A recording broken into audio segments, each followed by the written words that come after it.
Good morning, everyone, and welcome to Think Future. My name's Chris Kalaboukis, and once again, we're coming at you live from deep in the heart of Silicon Valley, California.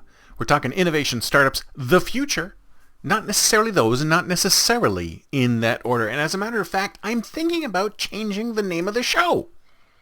It's 2023, brand new year, time for new things. I mean, this is what humans do when there's a calendar change or it's the beginning of something.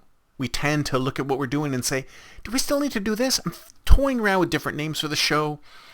Talking about innovation, startups in the future may not necessarily be what I do all the time. And I don't do that all the time. Some people say my podcast is a bit of a TED-esque talk. I don't know. I have to think about this. I would love to hear feedback from you guys. What do you think? Should we continue to name the show what it is, or should I call it something else? I don't know. I'd love to hear what your thoughts are, because right now, today, we're talking innovation, startups, and the future, but not necessarily those, and not necessarily in that order. If you're watching on YouTube, snap that subscribe button and hit that bell so you'll be notified when a new show comes online. And if you're listening on your favorite podcast service, please subscribe and please drop a note on Apple Podcasts. I'd greatly, greatly appreciate it. And put a comment in the comment below. So, I want to talk to you a little bit today about the social media roller coaster. Now, I'm not sure if I talked about this before.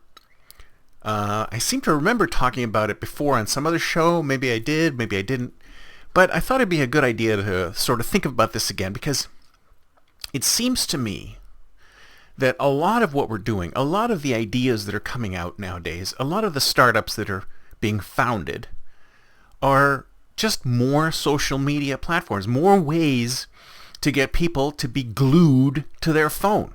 I mean, we have so many more problems as the human race to deal with that I'm just stunned by how many people are coming up with new ideas or new ways to get people to be glued to their phone and spend more time attending to their phone instead of the big human problems that we have. And I thought I'd encapsulate it by a concept that I came up with called a social media roller coaster. And the way it works is that if you look back in time at every social media network that has been built and grown, all the way from MySpace to Facebook to, Instagram, TikTok, Facebook, all of these. I think I may have said Facebook already, right? All of these go through blogs, podcasts, videos, YouTube. All of these go through a cycle. They go through a cycle, and the cycle that they go through is that they start off small. They start off small, and what ends up happening is that most of the people who are on the social media channel are tail people. And what do I mean by tail people? If you're familiar with Chris Anderson's Head versus Tail, it's the amateurs. It's the people who are just like you and I. We're doing our regular gigs, and then maybe we want to have some fun and do a podcast or do a video or whatever. And actually, I did a little chart here, so those of you who are on the audio won't see this chart. But basically, this is what ends up happening, is that we start with the tail, right? And the tail are people just like you and me who are doing podcasts and other types of content, blog posts, etc.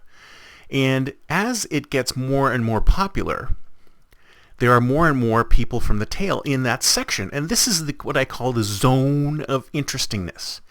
So it continues to stay interesting in this area before the head gets involved. And what do I talk about when I mean head content? I mean companies like Disney, companies like Paramount, companies like Netflix, the professional content creators. So you have the amateur content creators, which are people like us, and then you have the professional content creators, which is the head content.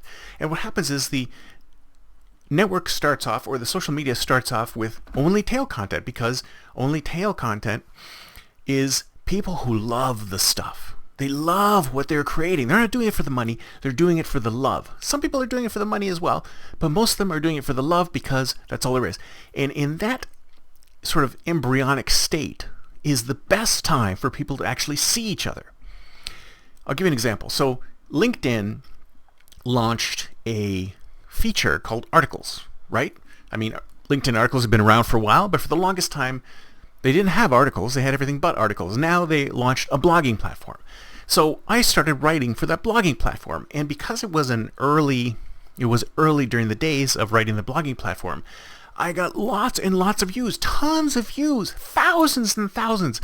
I have a blog post there called I Fell Asleep in a Meeting, and I got hundreds of thousands of views for that post. But then as time went by and more people came into it, and then Head Content started sponsoring and adding articles themselves, suddenly all the interestingness level went down. The amateurs, even though they were there, they got pushed further down, and it got much, much less interesting. And this is the same thing that happens with all of these platforms, with blogging, with podcasting, with YouTube. As the head starts coming into the platform, the quality of the content goes down, because now they're thinking about how much money can they make off the content, as opposed to content that amateurs love to create. So the problem is that this is continuing, and some of these social media platforms are still around. Some of them die. Like, for example, Periscope. There's some platforms that come and go. Some are bought. They're integrated. But some platforms are still around. Like Instagram is still around, even though it's waned a bit because of TikTok and other platforms that have come out. What ends up happening is that your typical individual has to be on all of these platforms. And then when new platforms come along, they're on there again, with diminishing returns, because the head comes in and takes over. So the best time to be with one of these social media networks is at the very beginning, to the point just before the head media comes in. And some of those amateurs who create stuff actually do sort of graduate to head media. But if you really think about it, the ones who are already popular in other medias are the ones who remain popular once they get to the new media.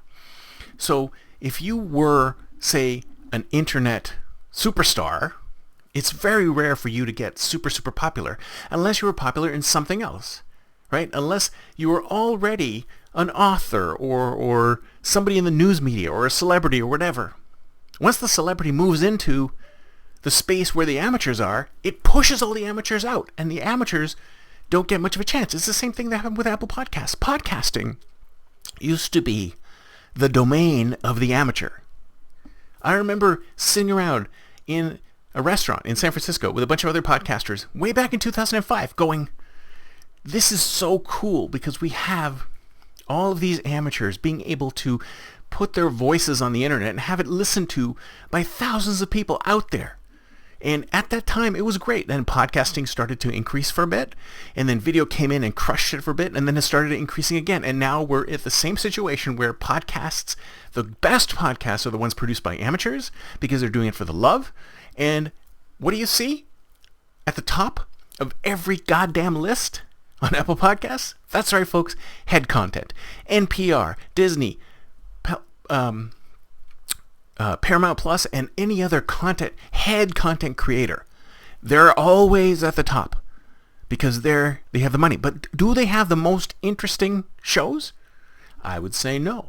I would say the most interesting shows come from people like us, people who do it for the love and not for the money. And now this is not a slam against capitalism. I think capitalism is really the only system that works. But I think that we need to come up with a better way of continuing to feature the amateur, the one who does it for the love, at the top of Apple Podcasts, instead of just those who've decided to pay for the privilege. That's it for me for today. See you next time, and until then, don't forget to think future.